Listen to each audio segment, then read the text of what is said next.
All right, who here has actually eaten kimchi? There we go. And for those of you who get really curious after all of this, I have some in the kitchen with some rice. You can actually try it. Okay, and this is what kimchi can look. This is one version of kimchi with the baby bok choy and the sesame seeds and the chili paste. Oh. Right. Here's where the sermon of the title comes from. My martial arts master is Korean, and his English is getting better, but sometimes he will still reach for the easier word rather than the correct word, because the correct word is over there and the easy word is right here. So he grabs the word bite when I know he really probably meant taste. Right? Taste is a little harder to reach for.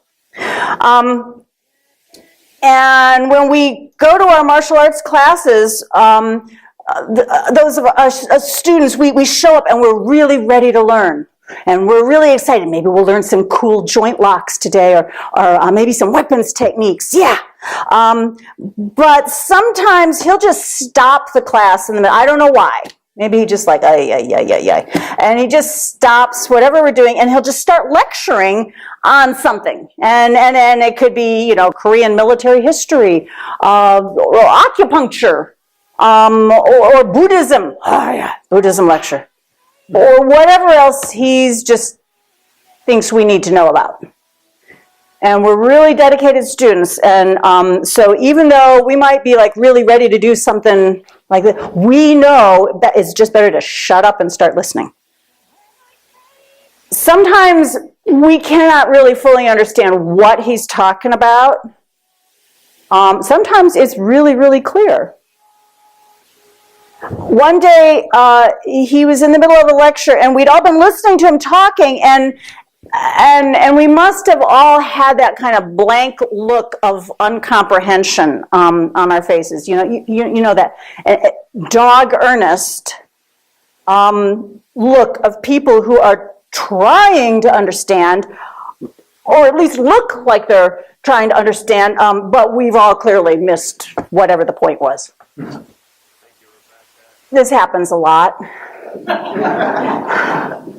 We're a bit dense that way, earnest.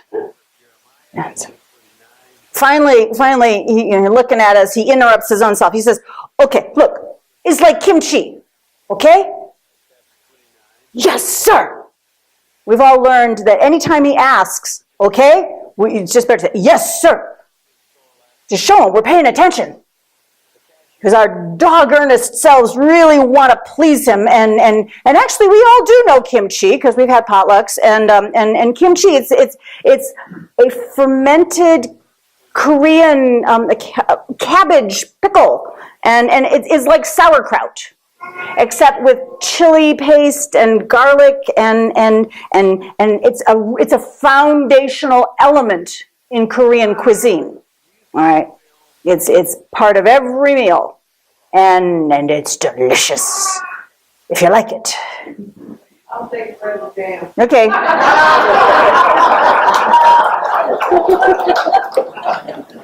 And I've been making a lot of jam out of the Concord grapes, jelly and jam. We'll have that too. But our teacher, he's like, okay, they know kimchi. We're all, yeah, kimchi. And he says, it's like kimchi. He says, I can tell you all about kimchi. I can tell you how we make kimchi. I can tell you how we eat kimchi. I can tell you how good it is for your insides and all of the vitamins and everything in the kimchi. But you're not going to understand the kimchi until you bite the kimchi. Right? Oh, yes, sir. That we understand. As the pedagogical manuals would explain, experiential learning. This is our favorite kind. Because we're the kind of students who will practice a technique over and over again until it works perfectly. And then we'll pick one another up. Because we know that you can't learn how to hold a sword by reading a book about a sword. or even watching a lecture. You have to pick up the sword and you have to start waving it around to realize how heavy a sword really is. And even if the blade isn't sharpened, you'll learn very quickly you can hurt yourself with that thing. Wait, the kimchi. Yes. You cannot simply hold an intellectual opinion about kimchi until you have actually tasted the kimchi. And honestly, kimchi really only makes sense as part of a Korean meal with the rice and the bulgogi and all the other banchan and it's like ketchup, you just a spoonful of ketchup. Wow. Oh. Once you've eaten the kimchi as part of a meal, once you bite the kimchi, then you can have an opinion about kimchi. Don't tell me you have opinions about kimchi just because you read about it and it sounds kind of weird and gross. Bite the kimchi, and then tell me about your experience with kimchi. All right? Pretty much like all of life. Now what if we make the fellowship the kimchi? We can sit, come together, listen to the sermons, read that fabulous newsletter, but to really shift from an intellectual understanding to a lived experience understanding, we have to turn this place into a place of experience. That's what the UU Summer Fun Challenge was. It was just an exercise in biting the kimchi. And there were all these little activities for folks to sample, and that would give them just a little experience outside of sitting here on a Sunday morning. A person could go online and watch another minister's sermon, or volunteer at a nonprofit that aligns with the values that this place helps you to articulate. You could go visit with a congregant who's having trouble getting here on Sunday mornings. It was just a way of moving beyond the intellectual and into the lived experience of this way of being religious. Bite the kimchi. Okay, some of you are still like, ooh, stinky fermented cabbage. Ooh, you don't like the idea of this place being all funky and fermented. Okay, I get it. What if this place is a peach? A lovely, fragrant, soft, and heavy peach. Would you just want to talk about that peach? Contemplate the peach? Would you want to meet up with others who are like-minded about peaches? To just have discussion groups about peaches in general, the nutritional value of peaches, the very, very discouraging news about the agricultural industrial complex that's ruining our peaches. Oh, mercy. I hope you'd be more committed to a peach like that. What difference does contemplating a peach make in your life? Would you ever really know that peach? Would that peach have fed you, nourished you, met you halfway and been all over you in an instant? In order to get the most out of anything, you're going to have to bite the peach. And that includes this fellowship. Okay. In my theory of ecclesiology, why do we come together? I like to think that a congregation, this congregation, all of our congregations, can be laboratories for experimentation. Places where we learn new ways of being in the world by putting ourselves in situations where we have to think new thoughts.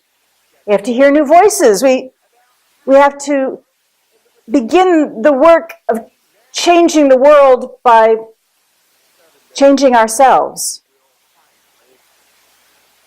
This is a place to ask the big, the deep, the uncomfortable, maybe inconvenient questions about ourselves. This is where we start the work of witnessing, dismantling, questioning, building. This is a place where we will take some things apart and knit some things together. This is a special place. Unlike most of the rest of the places you go, where else are you going to start to really examine the work of how racism has warped your ability to move through this world? Where else are you going to find the support in claiming your right to love this world and all its beauty? Where else are you going to be measured? Not for what you consume or even what you create, but how you connect and how you live out your highest commitments. I want you to know I put a lot of work into these sermons, honestly. They're just one bite of the peach. I think you're all quite aware that being a Unitarian Universalist is not convenient in Amarillo, Texas. Truthfully, it's not convenient anywhere. To do it well, it's an actual fair amount of work because we don't hand you a creed. We don't tell you what to believe, so you have to do your own thinking. But you can't always believe everything you think.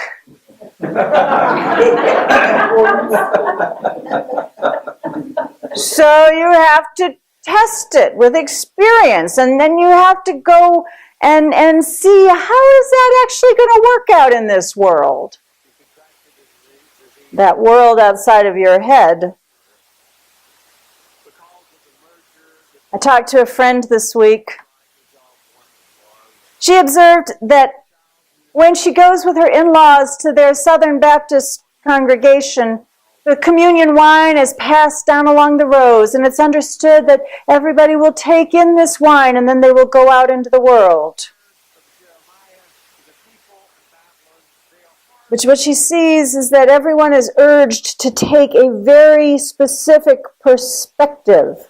When they sip that wine, they are taken in that perspective, and it is that perspective that they are expected to take out into the world. When my friend goes to her UU congregation, she sees it's flipped. She sees that people bring in all these different perspectives into this room together, and then they learn to listen well and reverently to their differences.